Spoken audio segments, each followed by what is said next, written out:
and welcome to This Album with me, William Han. It's the podcast where each episode a guest and I deep dive an album of their choice, but this is no ordinary episode. The boys are back in town. Yes, they are. It's Bill and John, 2025, wrapped. We are concluding this year. We have deep dove. We've done all of those. We did done that some there. Ds. We did do that. Of the live shows of the year. But what is a live show without an album to accompany that band? So we're doing it again. We're back. We are looking at the albums that have soundtracked one of the most monumental years ever, John. Been a big year. Big year. Let's get into it. We've done a bit of the foreplay on the previous episode. We have. I think the fans are successfully fluffed. I think we can move into records. Not just the fans, John. Some of the contributors. Woof. Good stuff. So yeah, my first record that I would like to talk about is, hang on, I know the answer, but I don't know why I'm having to look at Turnstile's Never Enough. What a band. What an album. What a year they've had, They've John. had a great year. I think they're up there with, we talked about Kneecap in the last episode. I think Turnstile have had a really big crossover year. Yeah. Was you an early adopter of Turnstile, John? I wasn't. So tell me more about when Turnstile entered your orbit, please. I must admit, it's this album. Yeah. It's this album. I'd heard of them. I'd heard of people, I'd probably listened to a couple of tracks in tour vans over the years and been like, oh, that sounds cool. I like that. But I'd never done, it was only this record, the campaign around it. And I think this record was a lot more accessible, perhaps, than some of their other stuff, which has upset some of the purists, some of the notoriously welcoming hardcore community. They're always such a laugh. They're such a laugh, usually. So such an inclusive bunch. They are, aren't they? But not this time. And they've been a bit upset that this may have radicalized the moderates, if you will. And we have, I'm a fan of Turnstile now. I love that album. I thought that album was absolutely amazing. And I haven't managed to catch them this year, unfortunately, but I know they had some absolute stormers. I think Ali Pali, and they did. What was they did? Did they do Vicky Park as well? Lido Fest. I was there for that one. Yeah. I've not done this before. Yeah, I had to leave early. Yeah. So I saw Danny Brown. I saw Alex G. I thought I had my money's worth. And this is going to sound so fucking like white boy problems. My hay fever was really bad that day. Oh, no. And I was groggy and like... Maybe the hardcore fans are right. Dickheads like me maybe wasting we a ticket. shouldn't be listening to this. Yeah, I don't Yeah, so... Then the hardcore fans be down the front, eyes streaming, nose running. No. Oh, my hay fever's causing me problems. I'm going to have to leave, boys. My allergies. See ya, boys. So yeah, I had to leave early. Pretty pathetic, isn't it? But it happens. Don't worry. We're getting into middle age now, Bill. I will say, we're knocking on the door. Oh, yeah, it's knocking. But it did feel like quite a good hack because in my mind when I left the house that day, it's fucking other side of London to me. I'm not getting back until midnight, 1 o'clock. And it was a gorgeous summer's day, as my hay fever will testify to. Yeah, absolutely. But it was forecast to piss down that night. Yeah, and leaving early and feeling like I'd got 3 hours of my evening. I got home at a sensible time. And I was tucked up in bed by about 10 p.m. Yeah. And the gods were making their presence felt. It caned it down. Yeah, I had some friends that were there for the show that got pretty soaked. Yeah. It felt like pretty liberating going, do you know what? Very few regrets here. You sound like Annie Mac started doing these shows where they start at like midday and finish at like before 7. Midnight. Yeah, and you're like very much talking my language. That does sound quite nice. Yeah, so it worked out all right. And I had seen Turnstile once before. I saw them 2 years before at Vicky Park for All Points East, and I went into that not knowing much about them. Yeah, and it was a hell of an experience. Yeah. Obviously, they are a phenomenally ferocious live band, aren't they? I think being the first band to crowd surf for an NPR Tiny Desk is quite an accolade. Yeah, it's pretty sick. It was a good jump as well, wasn't it? We should fully support. Yeah, the guy's like a ragdoll. He just throws himself all over. I don't know how.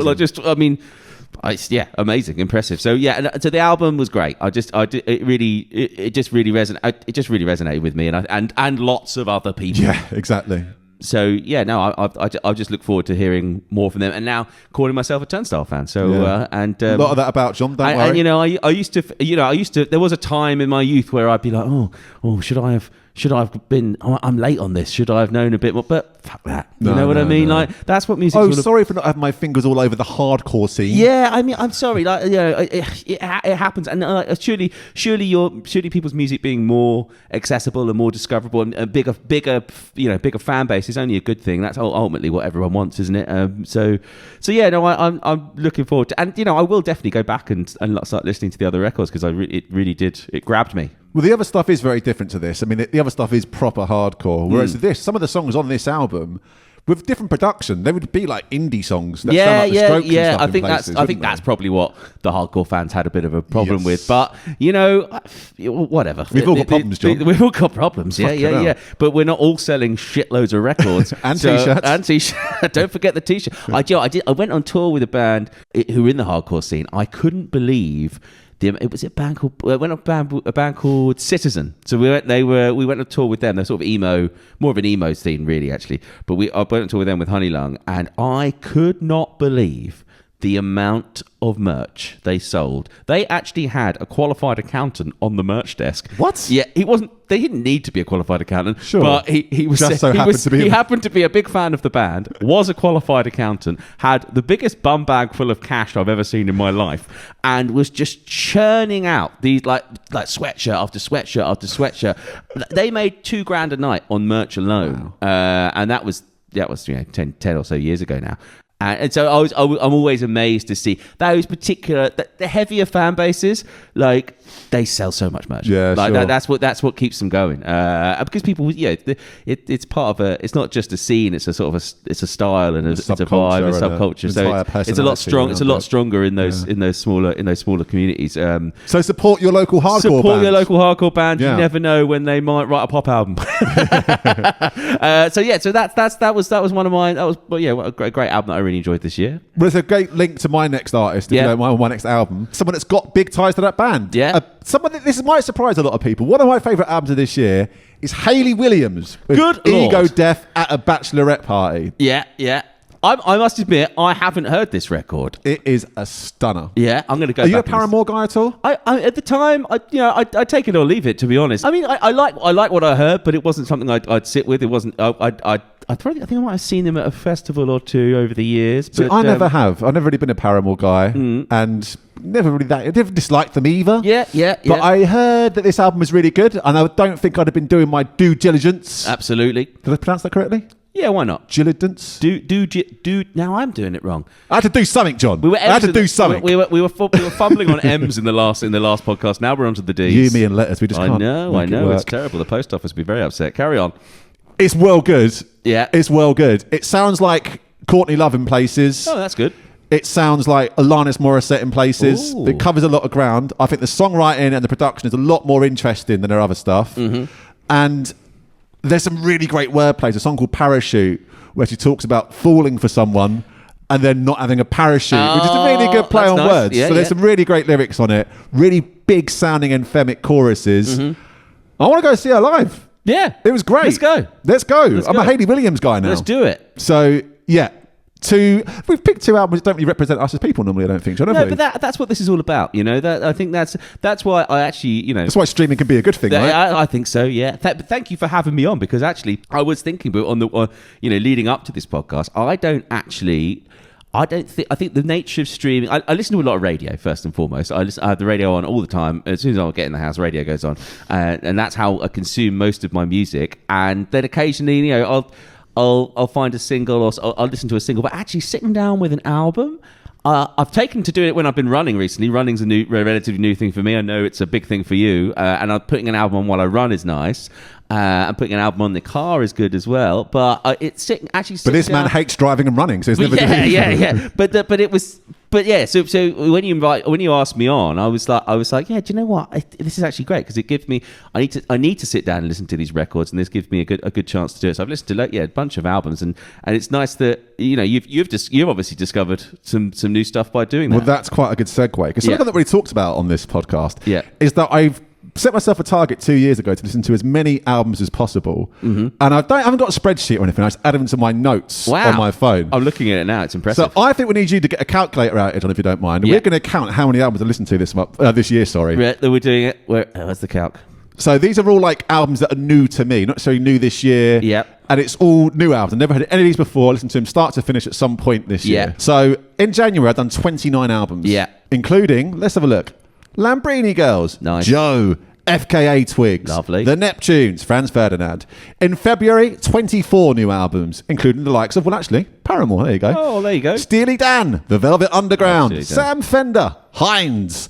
In March, we had 36 albums. Bloody hell. No, I didn't have much going on in March. Yeah, obviously not. Including things like Deftones, Bad Bad Not Good, The Bug Club, Home Counties, and Dizzy Rascal. Yeah. In April, there was 26 albums. Fucking hell, that's a lot. In May, it was 23 albums. Yeah. June, 11 albums. Oh. I was in the Glastonbury Hole. I listened to Glastonbury. Oh, yeah. No, that's fine. July, a lot quieter again. 12 albums. Yeah. August, 21. 21. September, 19. Yeah. October 22, November 29. And how many this month? 9. 9. I've got 2 more to just add up to to that list. 9. So altogether, that's 261 albums. Am I qualified for this fucking podcast or what, John? Absolutely. I love that you started doing that 2 years ago before you started the podcast. You've obviously had this on Well, your that mind kind for of a while. negated the podcast, I think. I'm doing this thing. Let's just monetize this.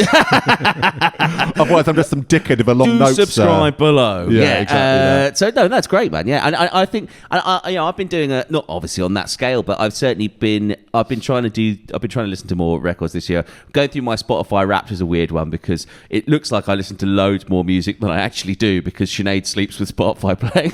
Well, on a so it's like 67,000 hours, and I was like wow. I mean, I listen to, as I say, radio is normally where I listen to stuff, but this year I decided to go through a lot of old Bowie stuff. So tried to listen to Bowie's whole back catalogue again, just because I've always been a massive fan. And then, but I tend to get stuck on one song for me. Well, like there was a load of weird tracks I looked at my Spotify Wrapped that I just find one track and just listen to it over and over and over and over again. Give me some examples, please, John. Hang on, I'll give you an example of the track itself. It's Donny and Joe Emerson. So I don't know how it popped into my head this year. I think I must have just heard it and Shazammed it. So it's a band. There's this, I think they're brothers, I assume, by the same surname. And they had an album called Or a Couple. Or a Couple. Well, the album came out in 1979, so they might have been a bit more quiet about different that. Time, Different time. So look how far we've come, John. I know. Look at that. And so it originally came out in 1979, but then the album was reissued in 2012, and they made a film about it called Dreaming Wild in 2022. And I started listening to the album this year, and it just one of the tracks called Good Time.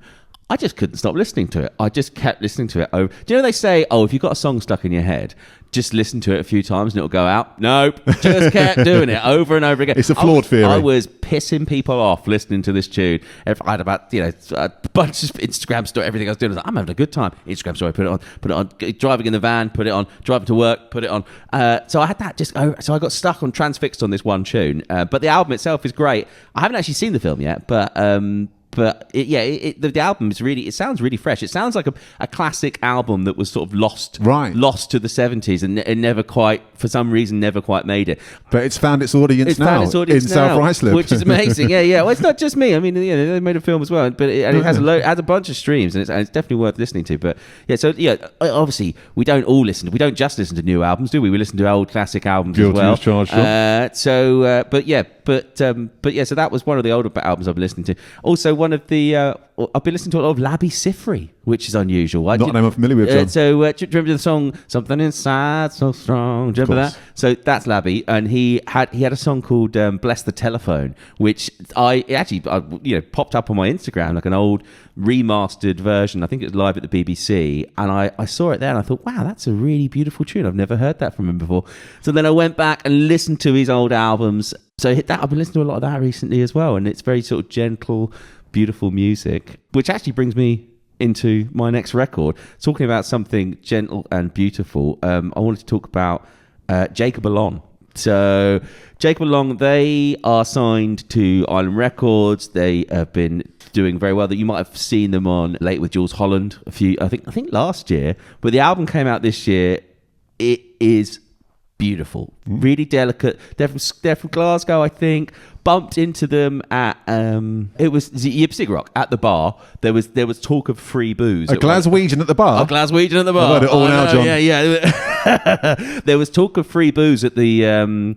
At what tent was it? I think it was the Aperol Spritz tent. So Sinead and I shot up there like two rats up a drain pipe, and we were queuing up, and there was Jacob. So we were chatting away to them, and just so lovely, really, really sweet, gentle person. Like you can just hear this, you can hear how gentle they are, and then and that just totally reflected in the record. But it is as powerful as it is gentle. It feels like being punched with a fistful of feathers. Honestly, it's really good. It's really gorgeous. Definitely worth a listen. And it's called In Limerence. I'm not sure what that means, but it's a really beautiful track. It's a really beautiful album, and definitely worth a listen. I mean, it didn't help me when I was listening to it on my commute to work and already sleepy, and then I was just like, oh, this is really nice. Too relaxing for its own good. So definitely sort of a chilled out acoustic album. But well, from a chilled out acoustic album to quite the opposite. Yeah. You mentioned them earlier. Viagra Boys. Oh! Hello! Yeah. Hello! Yeah. What a band. What a band. What a campaign they've had. I haven't listened to this new record. Have you not? No, I haven't listened. I've heard a couple of the singles, but I haven't listened to the whole thing. But hey, that's what we're here for, right?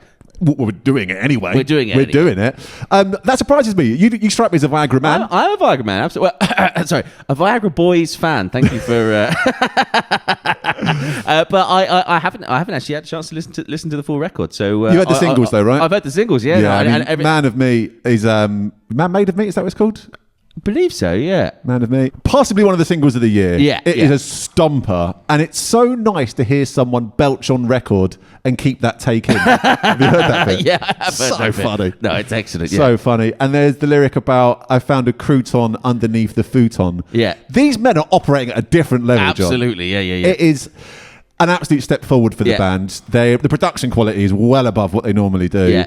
And they're doing Ali Pali next year, John. Yes, so I've heard. With Get Down Services supporting. Really? That is I didn't spot that. Unmissable night That is out. amazing. That would be massive. So I've not seen them this year, unfortunately. Yeah. They played, where did they play? Brixton Academy. Yeah. Couldn't make that one, but I've seen them a few times before. Yeah. And in fact, they're a band I had the baptism of fire with. I saw them at All Points East, I want to say 2019 maybe. Yeah. Not knowing much about them. And just the avalanche of noise and charisma and skin and tattoos. I think that's what's really important at a festival is that if you do go and see something you don't know and don't just go because you've heard about and you want to see, you're intrigued by, because I think too often, especially at big festivals, there's loads going on. You tend to be like, oh right, I'm going to go to.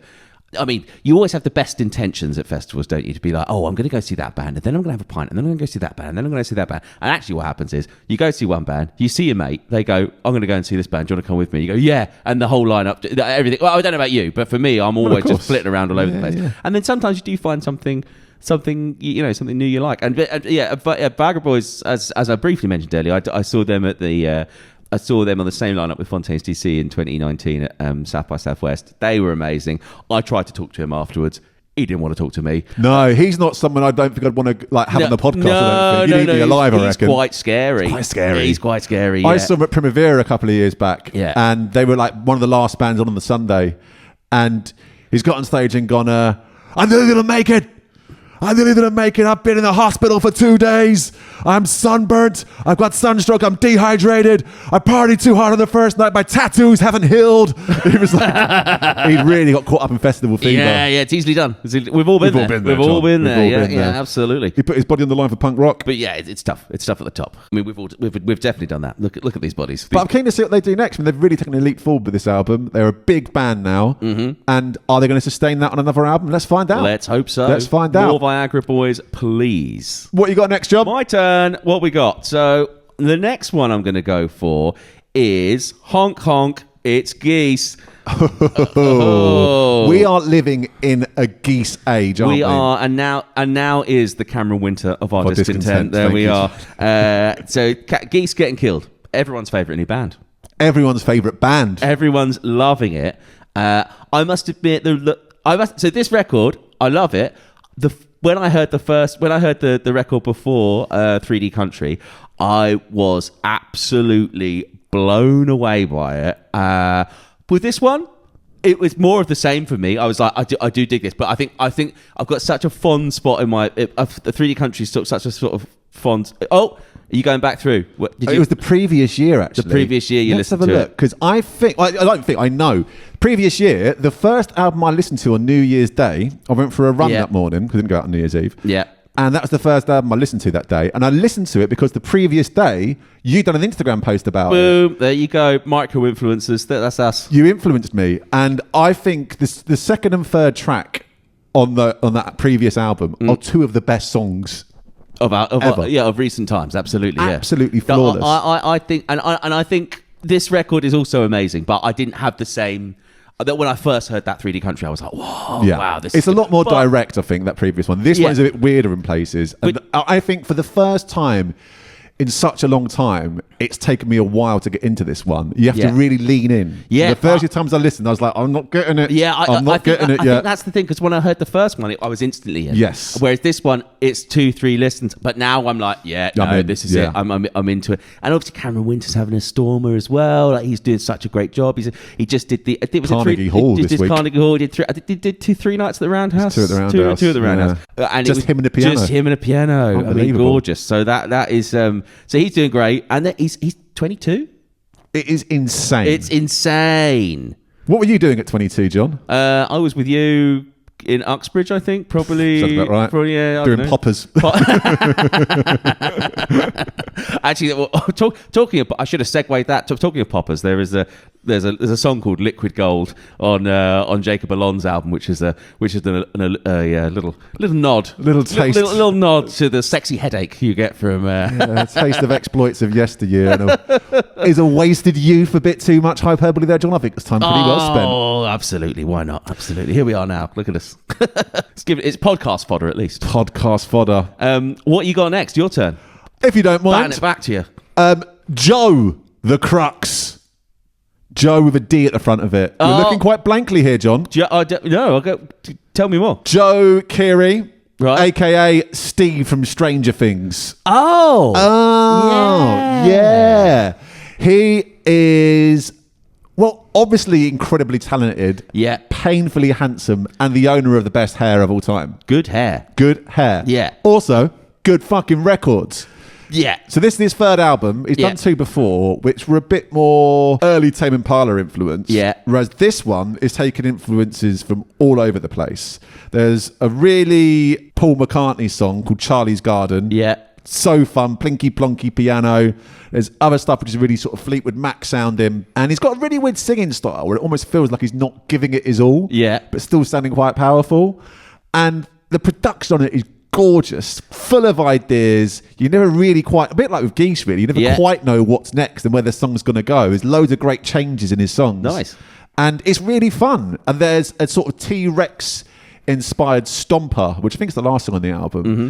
And you're Mammoth Sisters, aren't you? Yes, I've got 2 sisters. Oh, you got 2, haven't you? 2 sisters. Yeah. He's written a really sweet song about how his sisters have made him a better man. Oh. Now, you hear that, you think I'd be a really sort of melancholy and sort of, oh, where would I be without my sis? It's the opposite. It's loads of fun and big riffy and it's stomping. Oh, that's nice. Would you imagine writing a song about that, about your sisters? I adore my sisters, but I wouldn't write a song about them. So this is my point. It's really vulnerable and really sweet and really nice. I don't think I could afford. I'd have to bully them. I don't know how. It takes some bottle to write a song that vulnerable. So I haven't listened to that one, but I'll tell you for why. Because I have been really listening to Finn Wolfhard, the other lad. So that I haven't actually. So well, I think we should do a Stranger Things exchange. Let's do it. So Finn Wolfhard's birthday record, I've been listening to that a fair bit. There's one track on there called "Choose the Latter," which does feature in my. It was another one of the tracks in my Spotify rap that I just had stuck in my head for ages, and I kept going round and round and round and round.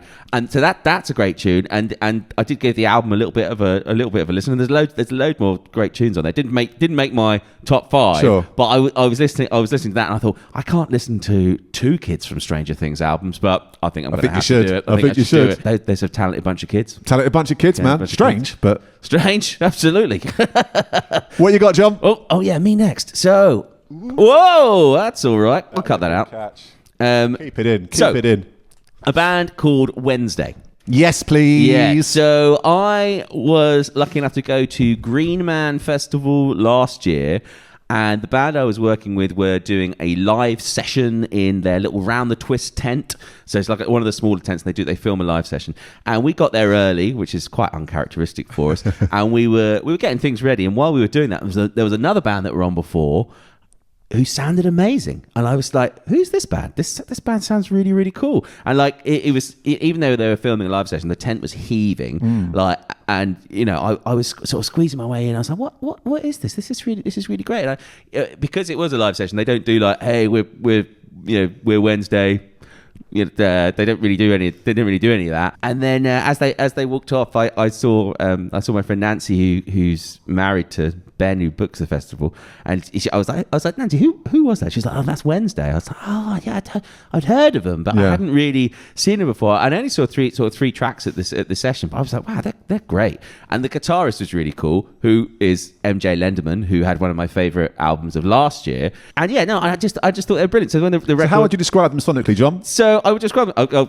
So it's very much fans of Courtney Barnett, I would say. Bit of country music. 90s. I hear a lot of Pixies in it myself. Oh yeah, some Pixies in there. Yeah, definitely. Yeah, there's sort of a country but with an alt rock influence. It's definitely Americana. Yeah. Some of the tracks. They're not from Ruislip, are they? No, they ain't from around here. They're not in Kansas anymore, Toto. They're actually Kansas is probably more accurate. Yeah. But they're literally from Kansas. Yeah. but yeah, so it's sort of very country inspired alt rock. There are some softer tunes that are a lot poppier, but then the album does get quite sort of relatively heavy, alty at points, with very Pixies-esque, as you say. So yeah, no, really great band. Really enjoying their output, and MJ Lenderman stuff as well. So yeah, excited to see what comes from them. Yeah. Because it's quite a good little peek behind the curtain. You sent me your top 5 albums you were discussing, 2 days ago? Yeah. And just so happened that morning I listened to the Wednesday album for the first time that day. It's this album approved. Absolutely, rubber stamped. Good stuff. Shall I give another one for you, John? I think we should have another. Are you familiar with Car Seat Headrest? Oh yes, absolutely. What a phenomenal band! Yeah, they're great. So I've seen them only once before at the aforementioned South by Southwest that I went to, in a barbecue joint. A lot of that in that part of the world, I guess, isn't there? A bit of that. Yeah, it's hard not to see a band. I'm eating a barbecue, yeah? Yeah. Scout, which one? Stubbs Barbecue. It's a great big outdoor venue. Car Seat Headrest were playing, and Lizzo were on the same lineup. Not a bad day out, is it? Not a bad day out. And there was free barbecue. And ribs. Yeah, there was free barbecue food paid for by Ticketmaster. Thanks, guys. Is that the equivalent of when a bad company you're working for do an occasional pizza day? Yeah. We're not falling for it, Ticketmaster. Get fucked. That's where all my quids have gone. The extra pounds. Got it back in barbecue food. But no, great lineup. I saw them there. They were amazing. And yeah, tell me about the album. Man, it is extensive. Yeah. So they're quite famous for having very long songs. Yes. Their previous album didn't have much of that, in all honesty. It was more traditional 4-minute songs. One of the songs on this album is 14.5 minutes long. What? It's a lot of song, isn't it? It's a lot of song. I think the album's an hour and 13 minutes, I think it is. It's a lot of album. That's a lot of album, yeah. But here's the thing. It's all good. Yeah. There's no sort of dead, wasted space on it. Yeah. They're very long, meandering lyrics. A lot of it are just about general anxiety. I mean, he's a gay guy. A lot of that comes into the lyrics. Yeah. And it's kind of good, to get, the gay perspective, I guess, from, a guitar band. Yeah. You know what I mean? Yeah, Which you don't get too much of, I don't think. They get Kelly from Block Party, maybe. Yeah. There's not much of that. So he has quite a debilitating illness. Oh. Which means he has to wear a face mask all the time, basically. Oh, right. And basically can't tour really at all anymore. Yeah. We were lucky enough to see him at Primavera about 2016, 2017 maybe. Didn't really know much about him, and all of us were just blown away by it. Wow. Their songwriting is just so big and ambitious, and despite the songs being so long, they never get boring. That's great. they're so good. As I say, I haven't seen them since 2019, but very few people have. Yeah, that's the thing. Yeah, it doesn't sound like I'll get a chance. They sort of have like 5-day gaps between shows, basically, because that's what he needs for his health, which makes it completely financially unviable to tour. Listen. So it's a real shame. So hopefully we get to see Car Seat Headrest again. I wouldn't bank on it though. Yeah. In the meantime, he's got a great album. You've got a lot of album to get into. It's called The Scholars. Didn't say what it's called. The Scholars. Yeah. It's got a really shit album cover, but don't let that put you off. Yeah. What do you make of the Wednesday album cover, by the way? I only listened on Spotify. So it's like a little gremlin thing on the front of it. Is it? I can't think what it looks like. Is it weird? Not your vibe? Not my vibe. There's been some weird album covers recently. I think there's a bit. They can't all be Brat. No, they can't all be Brat. Simple and effective. Gets the job done. What you got next, John? So the next one is going to be Baxter Jury's Alberoni. I've not listened to Baxter Jury's album. So it's great. It's really. I will admit, it's another one of those guys that. Baxter, I'm a big fan of his dad, obviously of Ian, Harrow Boy as well. Well, he's from around this way, isn't he? Yeah. Born in Hatch End, I think. And big fan of them. And actually, Baxter, I was never really... for whatever reason, I never really sort of went back and listened to his stuff. But then this album, Alberoni, which I didn't actually realise is all bar one, is that's what... that's what it is. That I like. I'll meet you at Alberoni. It reminds me of... If you remember many moons ago when we were younger men, there used to be a place. Wasn't that many moons ago? You look better than me, mate. But it was. We used to go to a place called the London North Eastern Railway thing that Wayne used to go to, the LNER, and I remember it being referred to as Club Laneur. But it was just a football club. People would say, "I'll meet you at Club Laneur." I think someone tried to get a taxi there. That was it, and they were like, "I can't find anywhere called Club Laneur. I don't understand where you guys were." So funny. So I'm well into that. In a similar vein, he has turned all bar one into Alberoni. Yeah, bang into that, and it's great. The record it's really fun. It's dancey. You know, obviously he's got his own London spoken word way about things, and it's actually led me back into the whole album's amazing, like really really good fun, and it started leading me back, going through some of his other tracks. There's a couple I remember from hearing for first time around, but yeah, I'm working my way back through his back catalogue. I'll have to do it. I don't think I've listened to any of his albums before, so I'll have to do that. I'm ashamed to say I hadn't really listened to him very much. But this record is great, and really looking forward to hearing more from him and trying to catch him live. Well, thank you for giving me this gift, John. Yeah. I will put some work in, and I will make that happen. Yes. I've only got one album left. Wow. Well, I've only got one too. Yeah, that's it. Look, let's go. But I think my album of the year, equal pegging between Geese and Shame. Oh, yes. You strike me as a Shame man. I am a Shame fan. Yeah, absolutely. Must be the Catholicism in me. Yeah. You can't unteach that. You can't unteach that. That's live with the shame. Yeah. What a band. What an album. They're great. Yeah. What an album. Yeah. So I think, again, a band taking a big step forward in this album, I reckon, which I guess they have done in all their albums so far. There's been progress on each of them. But despite what happens on the 12 or so tracks after the first one, the delivery of the line, "I was born to die, motherfucker," is so fucking flawless. Almost the rest of the album is irrelevant. The power of that couple of seconds, the power alone, is so strong. And you go, "Ooh, brilliant! You've just won the album of the year."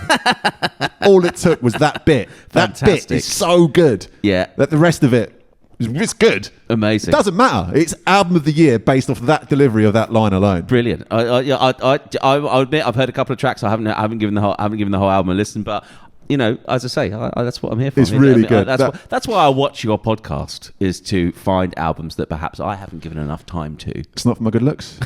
Well, that too, Bill. But I always keep a picture of you in my wallet just in case. Star-crossed lovers. I should get a locket. But no, really good band. Yeah. I've not seen them enough times. I've only seen them twice. One day after the next. They supported Foles for a tour. I saw them 2 nights on the Bounce. Yeah. Saw them both times. Fucking class. Yeah. They were a big band for me during lockdown. That second album of theirs came out during lockdown. Yeah. And it was like a big soundtrack for that bleak little period. Yeah. But I was listening to some weird shit during lockdown. I was listening to like pigs. Weird time for all of us, wasn't it? Weird time for all of us. Yeah. but yeah, they're a great band, and it's great to have them back and churning out records again. In fact, I think they might feature in our little Christmas episode that we've got. Oh, I can't wait to find out, John. I've got a little tease forward there for the next episode of this podcast. Yeah. So I think that's it. I think that's my album of the year, John. Yeah. What have you got? So I think my album of the year is probably Dove Ellis. So he's just come. I've just got his name down. I can't remember actually. I think it's just his. What's the actual name of the record? I've got it here. So Dove Ellis. So I was lucky enough to be sent the record Blizzard. So I was lucky enough to be sent the record a few months ago because I got to know the manager, a guy called Fabin, really nice guy, and I get sent a lot of music in my little music side hustle. Sure. Lots of people send me stuff that isn't released yet. They was, can you give us a listen? And I spend a lot of time listening to dodgy SoundCloud links and disco stuff and things that aren't quite finished and whatever. It's been a long time since I've listened to something and truly been blown up. Like hearing something with a band that hasn't really launched yet, or an act that hasn't really launched yet, just done a couple of shows at this point. Well, done a lot of shows, but in smaller rooms. Like been playing the Windmill a lot, been doing a lot of shows all over the place. People have been telling me, there have been whispers. People are saying, "Oh, Dove Ellis, he's going to do quite well. I think we're seeing something really impressive here." He sent me over the demos for the album. I was blown away. I was like, "This is going to be huge." He's been on tour with the aforementioned Geese all over the US, signed to AMF Records, who did Loyal Kana back in the day, part of Virgin. He's going to be big. I think it's really going to move. It's for fans of Jeff Buckley, Adrian Lenker, Tom York, and things that are described as the next big thing.